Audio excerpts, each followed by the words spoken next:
Hey, everybody. Yeah, I know this is going to be awkward, a little bit awkward, but it's important. And so I'm just going to power through. A lot of stuff I want to say, I think, is pretty important and helpful. So just give me a second and I will give you the update. It's going to be pretty brief. It's going to be a pretty short stream today. I just want to update you on what I've been working on because well, basically, look, if you read what I wrote on Twitter, where I talked about doing actual actions to fight this, and then it's been, a month and a half, 2 months, if I was someone who cared and like saw that from someone I cared about and saw the apology, I would want to see a follow up, right? I think you'd want to see some kind of follow through and not just silence because then you don't know if anything's being worked on. So I just want to update on the actions being taken, show you how whether or not it's been effective, and tell you what the plan is next. Okay? So I'm gonna move quickly. Please don't, just let me progress through this and then we can get back to it. So high level, I'm just gonna cover everything in the past month and a half that I've been working on because I've been working on it pretty much every day. Got like a little journal going and been working with a variety of people, reporters, technologists, researchers, women affected, Twitch themselves. I'm trying to work with everyone I can. So I definitely stand by what I said on Twitter, but the live stream apology that I did was really terrible. Really, it just awful. Sorry about it. It was really, really bad. I wanted to start from the beginning. I wanted to go back to about a week after the whole thing happened and just talk you through about the last month of what I've been working on. But I wanted to give briefly a moment and just say that I really apologize for the last time I was live. That live stream was terrible. Ari and I had been up since 2 a.m. just mainlining LSF comments, and my brain was just total TV static. Like I wasn't thinking, I was rambling, and I just apologize. It was bad. So I don't want to dwell on that, but I feel like it needed to be said. So okay, it's about a week after, right? It's a week after the event. And the first thing I did was I wired Morrison Rothman about $60,000 to cover any woman on Twitch who wanted to use their services, their legal services, for DMCA takedowns or reputation management. That's only step one, and that's just money. That's not a huge deal, but I just want to just how it started. And that was because Cutie has worked with them for a very long time. She recommended them to all the women involved and then told me. So I just covered to make sure anyone who was using it, I think it's baseline, anyone who's using it is not financially impacted.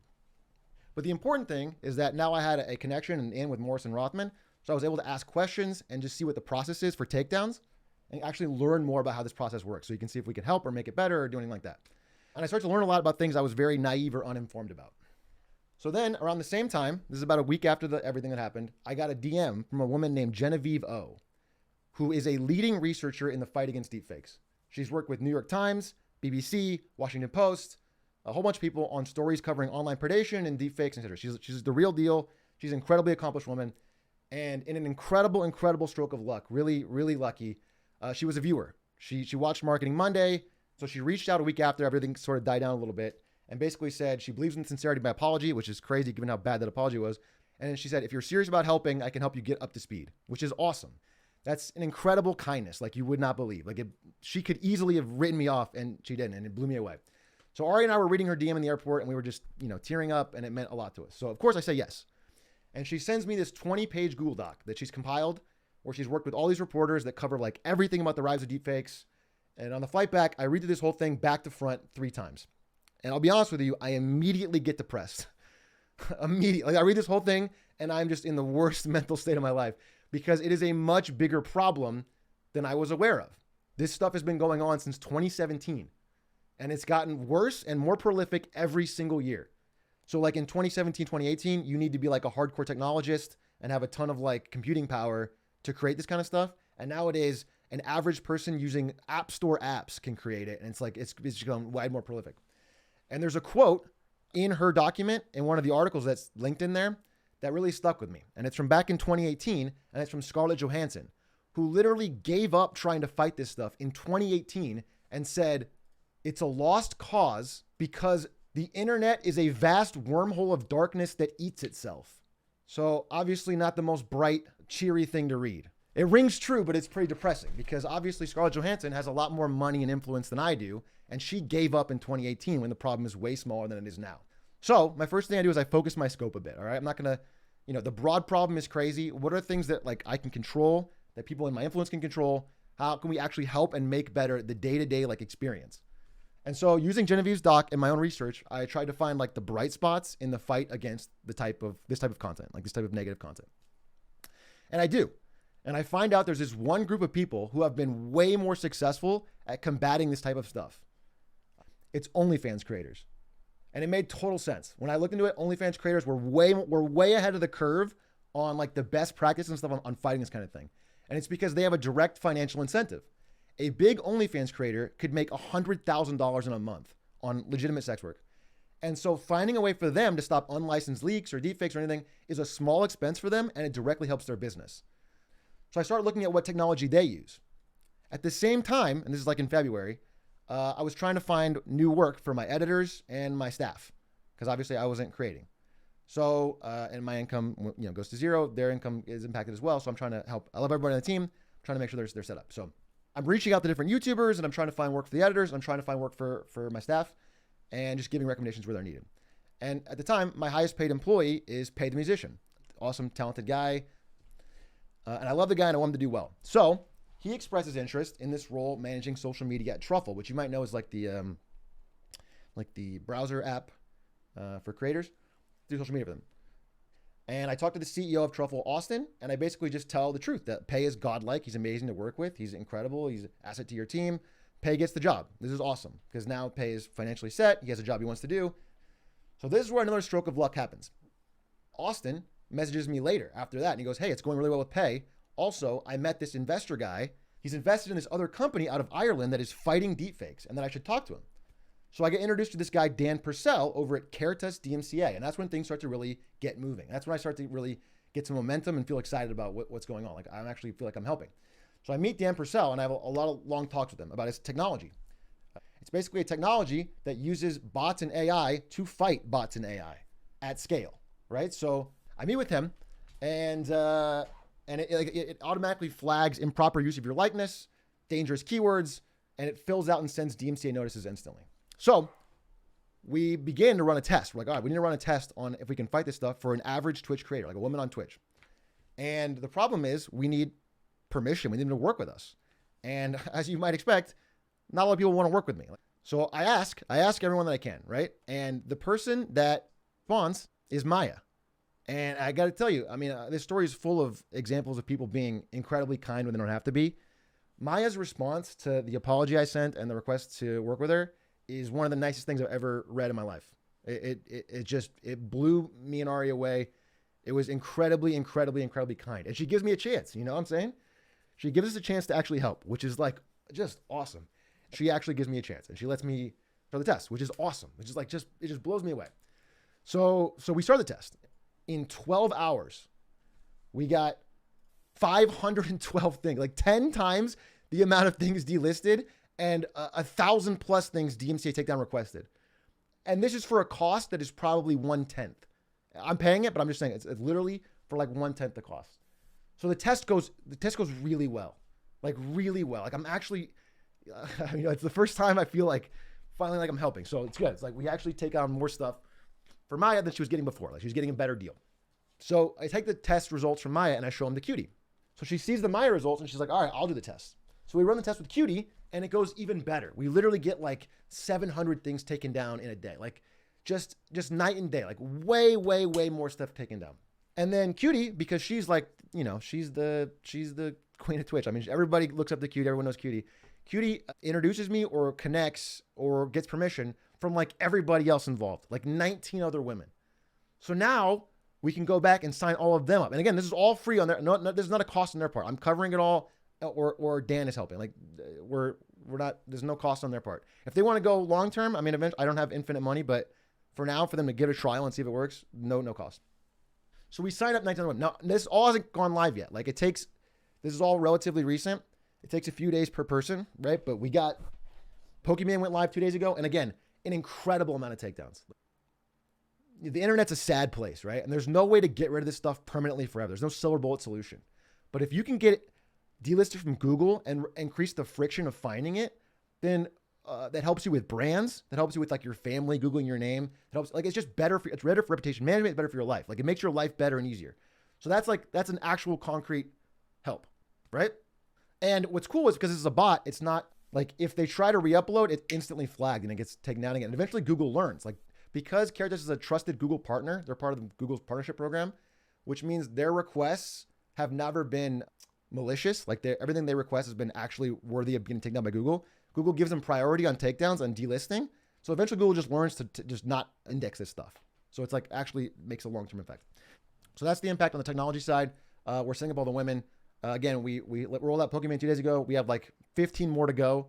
I will continue giving updates. It's something I'm continuing to work on. We're going to make progress on. We're going to learn from. I'm sure there's going to be some errors somewhere to fix it, but like we're seeing incredible early results and we're trying to make it better. So that's a start. And again, I'm covering it. I budgeted like $40,000 on top of the 60 to help cover this. It's a cheaper thing, but probably more people and more time is going to use it. Then what's next? All right. So that's the technology side. On the other side, I'm still working with Genevieve. And when I say I'm working with Genevieve, what I means is I'm helping in whatever small ways I can. She's incredibly talented. She's at the forefront of her field. Like she's doing things like finding the exact, like tracing the crypto payments of, and like the Bitcoin wallets of all these fucking offenders. And like, we're going to get like a huge index of that and see if we can get it like published or like she's doing some incredible stuff. I'm helping in whatever small ways I can. She's way ahead of the game. All right. She's doing world changing work. But one of the things we've done is we've tracked one of these major offending sites, which is basically like an OnlyFans, but with no legitimate clients. And they're based in the UK. We found that they're based in the UK, which is about to pass much stricter deepfake laws this year. Now, America, again, some people say like you should focus on legislation. And I'll be honest with you. I've heard Hassan has mentioned something to AOC. That's awesome. Getting her aware and maybe something, but I am very pessimistic about the ability of the government to move even remotely quickly on this stuff. Because they're still like, 5 years behind on crypto regulation. They're just, I feel very unlikely that's a great solution. Legislation takes a very long time and it's unlikely to even be smart legislation. So, but I do think, whatever ways we can move that forward, I think that's incredible and helpful. But I want to find ways that are more like direct and impactful to people affected on Twitch in the short term. So, we tracked one of these websites in the UK, as mentioned, and we're going to try and work with the BBC to get something published about this website around the time of those laws, see if we can get pressure to get them taken down. That's like one of our longer term goals. Also, if you are a creator on Twitch, if you're female, male, NB, whatever, if you're dealing with this kind of problem and you're lost or confused, or you just don't want to get overcharged, or you just want to know more about what your options are, I am happy. I'm personally happy to catch you up on what I know, help however I can, including possibly financially. I have to make sure my own, I don't have a big income right now. So, but however I can help, like if you need help on it, I know a lot about it now. I can connect you with the right people and I think we can help. All right. And as a validating sign of that, this has been really cool. Just a day ago, or maybe 2 days ago, someone who I have not spoken to at all, and it wasn't part of this whole situation, reached out to me, and it was Amaranth. Amaranth followed me on Twitter. She had heard about the work I was doing, I guess somehow. I had not spoken to her.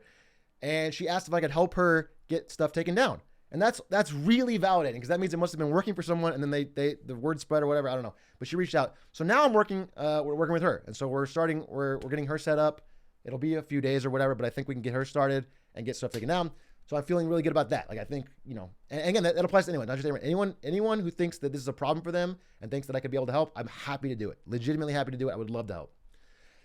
So, those are the main technology stuff, and then the research stuff with Genevieve. And then, in general, if there's like this is a little more embarrassing or like a little stuff I'm uncomfortable about, but if there is anything like, so what I've heard is sometimes news organizations won't write a story about this stuff to help put pressure on like legislators and anything, because they think it's either too depressing or boring, or there's not a hook. And so the idea is, apparently, if I give some sort of quote, because my story is so, I don't know, interesting or salacious or whatever, that it's spread and viral, that they might be more likely to write it. So I'm considering that for the BBC thing, because it might help us get a story that could take an actual website down. But obviously I don't want to like dwell on it for my life. It's whatever. So anyway, those are the 3 areas I'm helping. It's technology, research, and then any news articles or coverage to help push legislators. And then, if possible, I'll talk to anyone who has connections politically that can make things happen, but I don't have any personal ones, and I'm not super excited about the speed of it. So that's where I'm at. I'm going to keep giving updates. I also have one other big project. So again, the $60,000 that I spent at Morrison, not all of it was used. There's some left over. And rather than get that back, they offered to refund it to me. I said I would rather use it for something else. So we brainstormed some ideas, because again, they've been very helpful. Even though I don't think direct lawyer is the best way to go for DMTA takedowns, I think there is many uses of it. And one of them is this big idea we have. I don't even want to talk about it now because I think it is, it's better. I think it could impact the results, but it's about Reddit.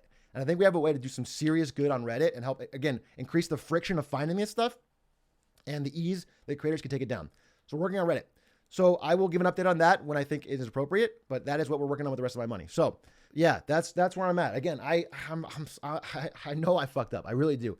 I know I fucked up, and also I know I'm a public figure. So I really don't even like. I get it. I get, you know, if you do something bad stuff should happen to you. I believe that. Like I am not feeling like I am the victim here, but I just want you to know that I sincerely feel bad about it. I'm trying to help. I'm like every day I'm trying to help, and I think we're making progress. So yeah, that's where I'm at. I got no other major update than that. I just wanted to let you guys know what I've been working on to keep you in the loop because I said I would do some actions, and I wanted people to know that I wasn't bullshitting. Like I was serious about it.